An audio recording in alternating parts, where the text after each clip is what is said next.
Welcome to session 4 of season 2. So we are nearing the end of our second season of this Evaluation for Learning series. We have one more workshop to go next month. Today's workshop is focusing on plan and adjust, getting concrete about changes. All right. We have been, over the course of the last year and now this year, we have been working our way around this evaluation for learning cycle. The cycle is set up almost as though this is a step-by-step process, but we like to emphasize that it's often more iterative and you may sort of jump back and forth between some of these steps. But we have worked our way around starting like a year and a half ago. We started with purpose, why we are evaluating, and then have moved our way around. Today, we are focusing now on having done data analysis and discussed the implications of the data analysis and what we're finding and learning. Today, we're focusing on what do you then do? How do you take those findings and learnings and actually plan and make adjustments to your program? And then ultimately implement those plans. So I'm going to read these out loud. These are the learning outcome and objectives for our workshop today.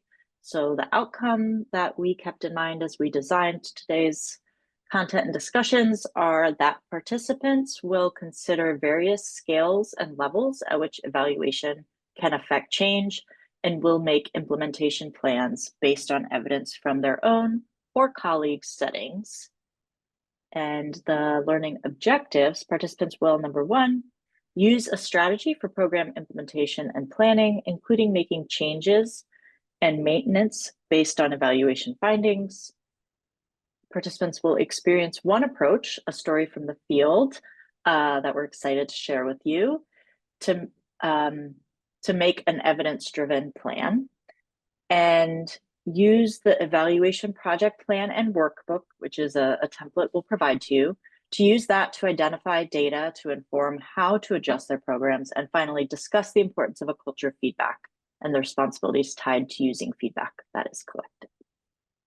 Wonderful. So I'll take this next bit. We are going to do a little bit of self-reflection for our first activity of the day. And as Deborah explained, we have, over the course of the series, we've looked at what your data is indicating, what meaning you might be able to derive from that data. And today we're going to talk about how to make meaningful change that changes our practices, how our evaluation can impact our work, and really talk about where the rubber hits the road. So we're going to take a moment for some silent reflection. Chances are you've already made some changes in your personal practice or your program throughout your career. Your organization has gone through changes when either you or someone in the organization deemed that change was necessary. And in all likelihood, those changes weren't completely arbitrary. They were informed by some kind of data. So we're going to spend a moment in silent reflection, thinking about maybe one way your organization has changed your programming over the past 2 years. And then we're going to reflect on what kind of data you had that informed that change. So remember, we define data very broadly.